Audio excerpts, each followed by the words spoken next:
some products from the drugstore. I have been, you know, trying these out, really putting them to the test, really trying to figure out if I love them, if I am indifferent, if I hate them, that kind of thing.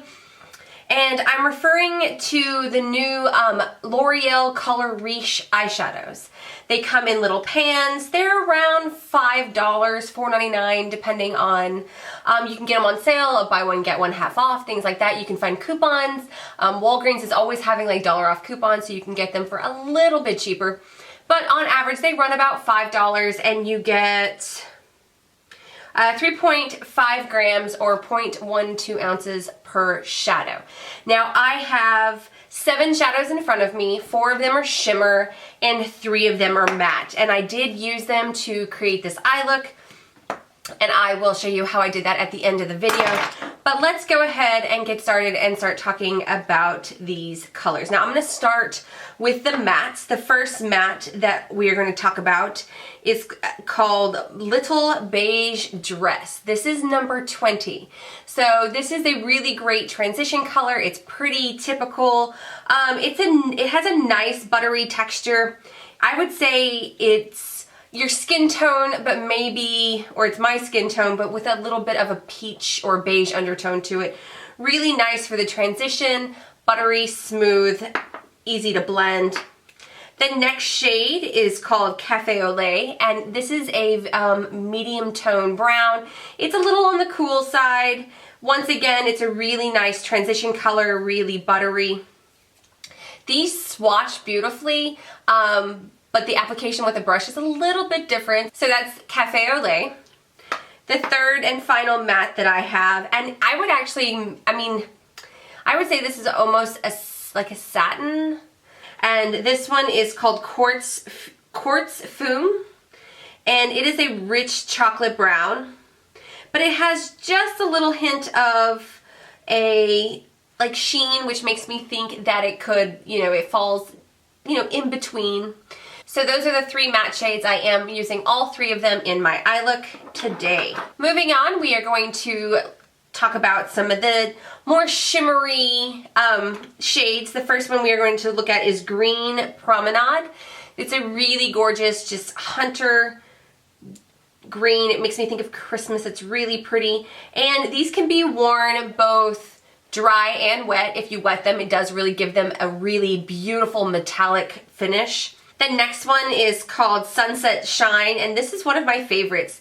The texture is so nice and lovely and buttery. It's it's a golden with a bit of an orange undertone, so it's a very unique shade. Third shade is called Violet Beaute, and this is like a rich cranberry color, but it has little flecks of gold. So there is a little reflective shimmer in it.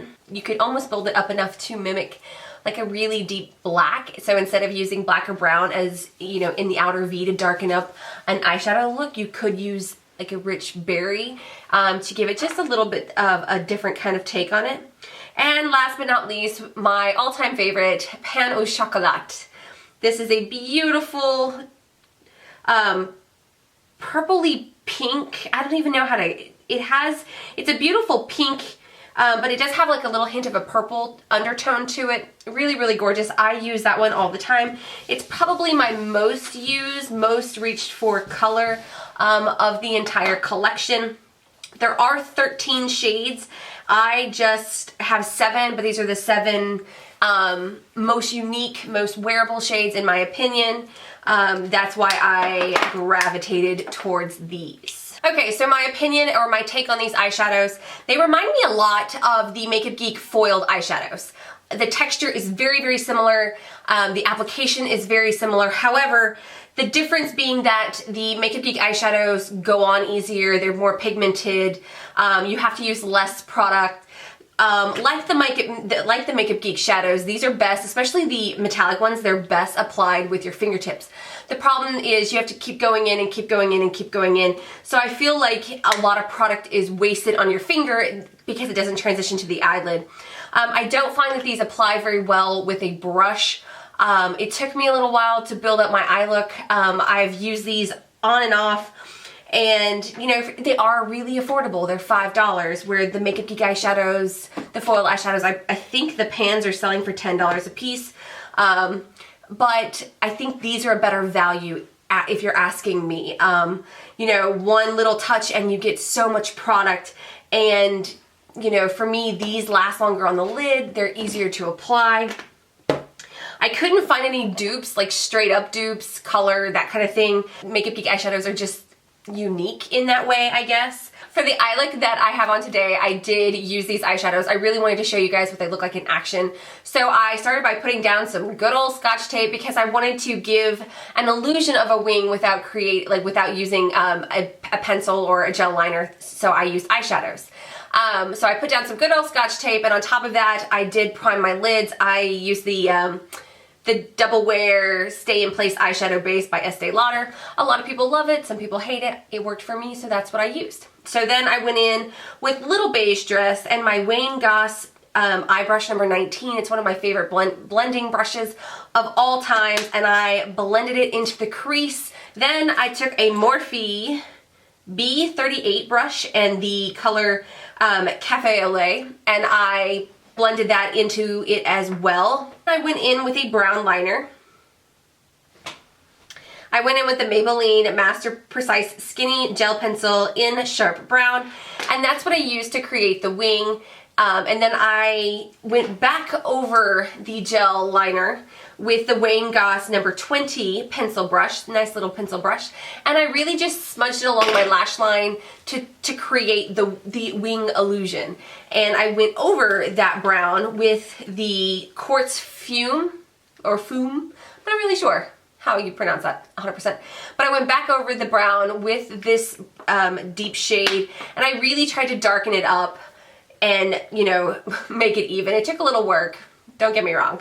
Then for a nice light little all over the lid shade, I went in with Au Chocolat and my Wayne Goss number 18 brush, and I just patted it all over the lid just to give it a nice little sheen. It doesn't show up like crazy, it's not a matte look, but I did want to give just a little wash of color on the lid, which is why I used that. And that is how I ended up with this eye look. So I like using them because, you know, they're from the drugstore and they're affordable. They're just not my favorite. So take it, leave it. I would say that if you were going to use them, apply with your finger, and always use a Max Fix Plus or some kind of setting spray, because you are going to get the best wear and pigmentation out of it that way. Using a brush just doesn't really work very well. That's what I've come up with. So that is my 2 cents on these eyeshadows. I like the colors. The colors that I have here, for me, were the most wearable and the most unique. But they're not, you know, anything really to write home about. The Panos Chocolate is definitely my favorite. But yeah, so that's my 2 cents. I like them, but I am not in love with them. I find flaws with them. I would go with the Makeup Geek foiled eyeshadows. If you were looking for something metallic, the mattes, you know, there are better ones on the market, but coming from the drugstore, they're headed in the right direction. They will get this formula down and perfect it. And when they re-release these, I'm sure they are going to be amazing. So that is my take. I hope you guys So that is my take on these eyeshadows. I hope you guys enjoyed this review. If you have not already, go ahead and push that subscribe button. Don't forget to give it a thumbs up if you want me to continue to do these kind of reviews and demos. I will see you guys in my next video.